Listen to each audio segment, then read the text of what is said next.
Lesson 89, let's do the warm-up. These are getting more and more exciting, if you will, or maybe frustrating, I don't know. Go ahead and do them, pause, and then come back and see.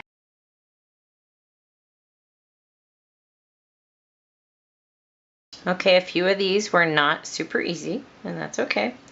Negative times or divided by a negative. We have two negatives in this problem, and that's an even number of negatives, so we get a positive. 80 divided by 4 is 20. Okay, 2.5 times 3. You could think of it as 25 times 3, and you're thinking 75. So it's actually 7.5, so it's 2.5 times 3, okay? Negative 4 plus 8 is positive 4, so 7.5 times 10 to the 4th. Okay, this one I look and see that 8 divided by 4 is 2, so it's going down divided by a factor of 4. So something divided by 4 is 2.5. So we'll go backwards and think 2.5 times 4. Well, 25 times 4 is 100. So 2.5 with the decimal is 10. Okay, this one was tricky because I think this is kind of a new idea. So we're estimating, so I'm going to write on this, we're estimating 7 3/4% of 829. So we're actually estimating 8% of $8. Okay, so what you could think of is what we're really doing is 0.08 times 8, or 8 over 100 times 8. And if you do 8 over 100, I'll just show you, times 8, every time we do this we end up multiplying 8 times 8. Okay, 8 times 8 is 64. 64 divided by 100, though, is going to be 64 cents. Okay, and just know that that makes sense. If it was $6, it was going to be $6.40. It would be well over 8%. Okay, so this one is harder to do without any scratch work, but really push yourself. Okay, 187 meters to centimeters. Well, there are more centimeters in meters. So we're going to move that decimal to the right. We get 187 centimeters. Okay, a dollar is 2/5 of something. Well, 1/5 would be half of a dollar because we divide by 2. So 1/5 is 50 cents. So 5/5 is 50 times 5, which is $2.50. Okay, so that might not have been your favorite, and these are getting harder, and that's okay. All right, now we're going to talk about the idea of a diagonal, okay? The diagonal of a polygon is a line segment that passes through the polygon between two non-adjacent vertices, okay? So if you look at, okay, so this is a diagonal. If I had a question that says, draw all the diagonals in this figure from A, there actually is only one diagonal, because we could draw from A to B, but those are adjacent vertices, so that does not count as a diagonal, and neither does A to D, only A to C. Okay, now if we went over to B, there's a diagonal from B to D, but no other diagonals leaving B. Again, C, here's the only diagonal from C, and D. So if we were to draw all the diagonals in this, we would only be able to draw two diagonals in this quadrilateral. Okay, let's look at example 1. From one vertex of a regular hexagon, which is right here, how many diagonals can be drawn? Okay, go ahead and let's draw them. Okay, you could start at any point you want. I'm going to start at F. Now F to E does not count. Those are adjacent vertices. They're next door to each other. But I can draw a diagonal from F to D, F to C, F to B. F to A does not count because they are, again, adjacent. These two are adjacent.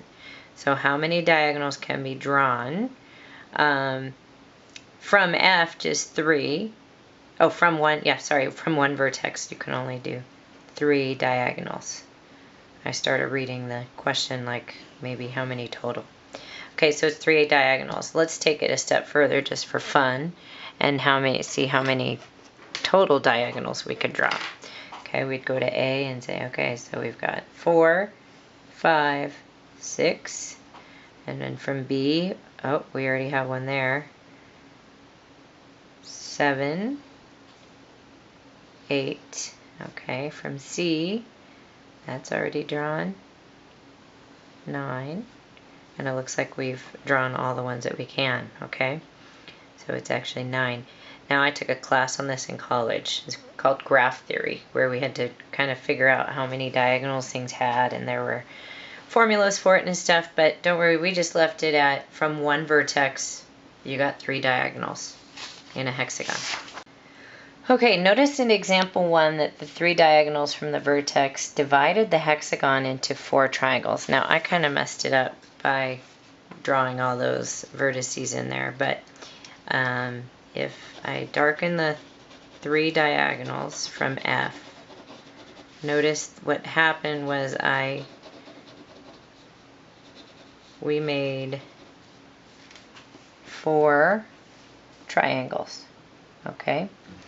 And every triangle, this is kind of exciting, every triangle, well, it says draw, no, we'll do it up here. We'll just start it up here again, okay? So here's one triangle, here's another, here's another. And what we know about the angles of triangles, I'm just going to draw them, all of these angles here, just for us to tell.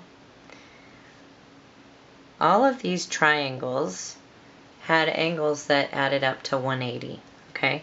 So there was a sum of 180 degrees in there, sum of 180 degrees in there, and there, and there. And notice every little part of their angles make up the exterior angles of the whole thing. So what that means is we have all these interior angles of this polygon, and when we add up how many triangles we have, or we multiply, we can find the sum of the measures of all the interior angles in the hexagon. Okay, so if I said I want to know if I added up all the hexagon angles, what am I going to get? I know when I add up the triangles, I get 180. So what is it when I add up the hexagon angles? Well, the trick is you multiply the number of triangles you have times 180. And that will give us the sum of the angles of the hexagon, okay? 4 times 180 is 720 degrees. So this hexagon, when you add up all these angles, we get 720 degrees because there were 4 triangles, and all the vertices of the triangles made up the sum of the hexagon. Okay. Let's say we wanted to know, this was a regular hexagon. What if we wanted to know just how big one of these angles is? If they all add up to 720, what is just one of those?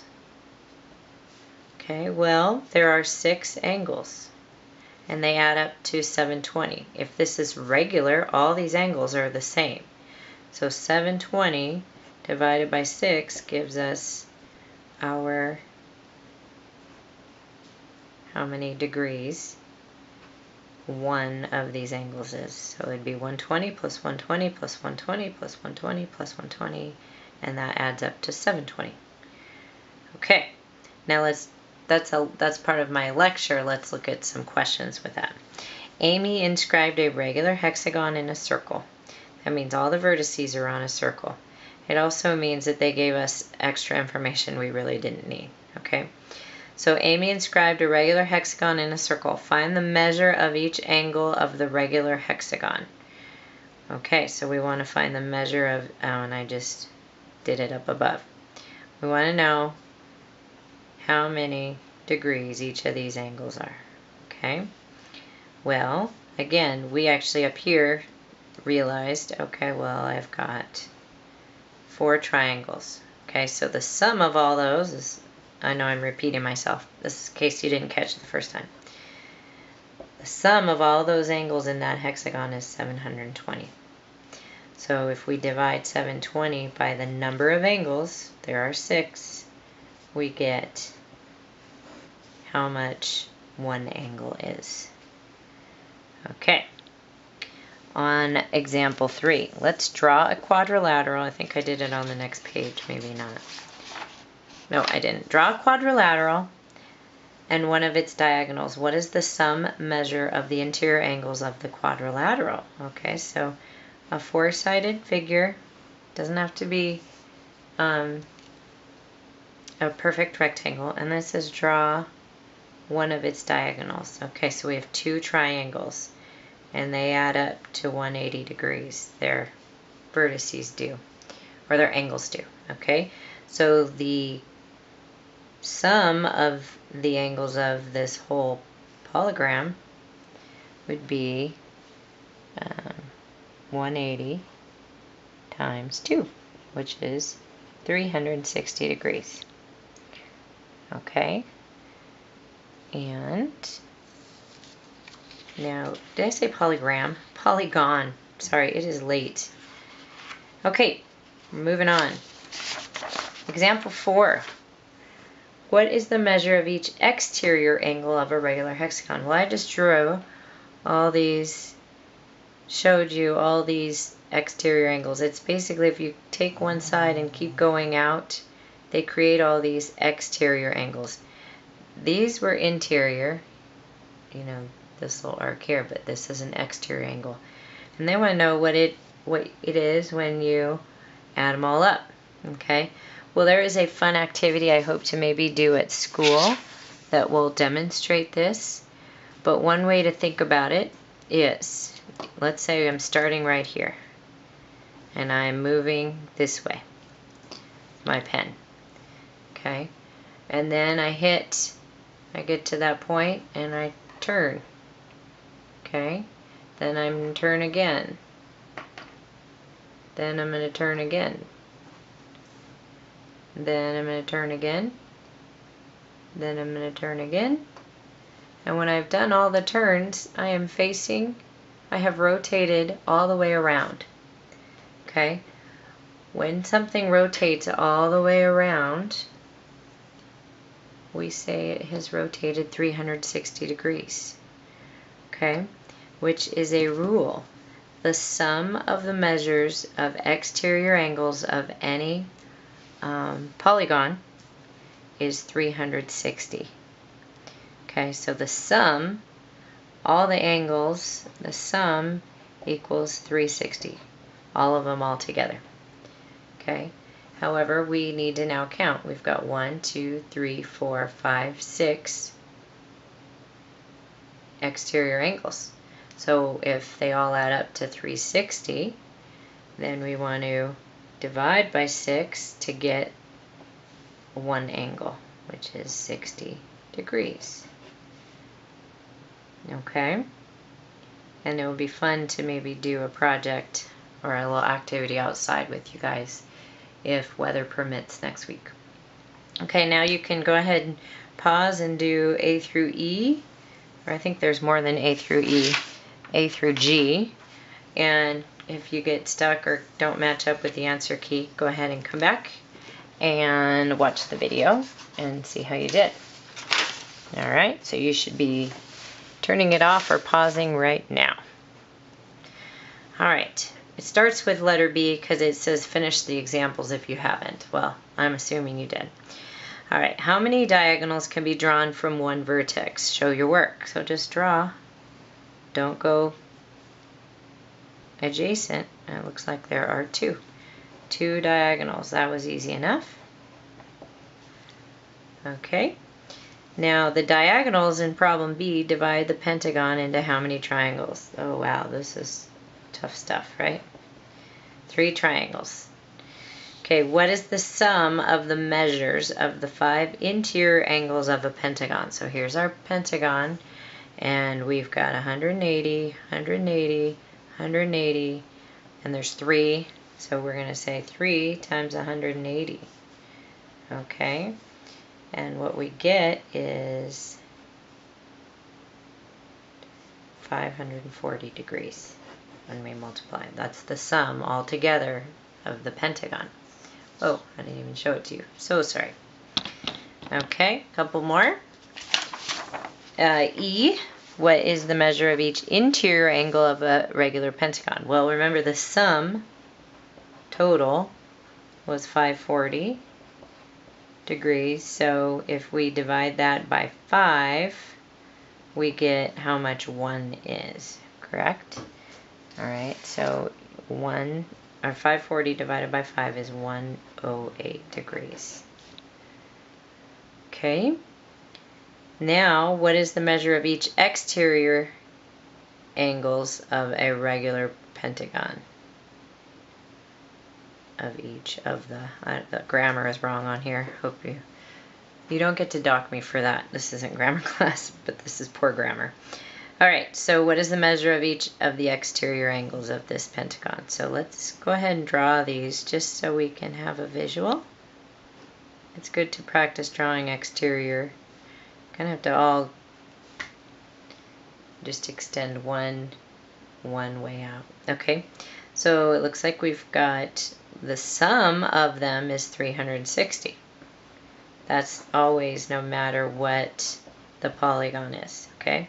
So if we take 360 divided by 5, then what we get is 72 degrees, because there are 5 of them. And 72 times 5 will give us our 360. Okay, I know that was redundant, but I'm just making sure we all are tracking. Okay, what is the sum of the measure of an interior and exterior angle of a regular pentagon? Okay, that was in the book, but I didn't talk about it. Okay, the sum of this angle plus this angle. If you add the two angles together, an interior and an exterior, what do you get? Well, what you get is a straight line, right?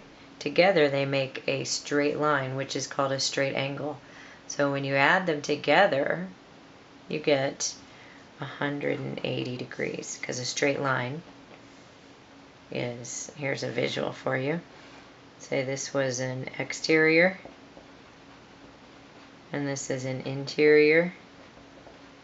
They always add up to a straight line. They're always going to be 180 degrees. Okay, that's enough of me for today, and we will see you next week. Or on Monday if you're watching, or tomorrow if it's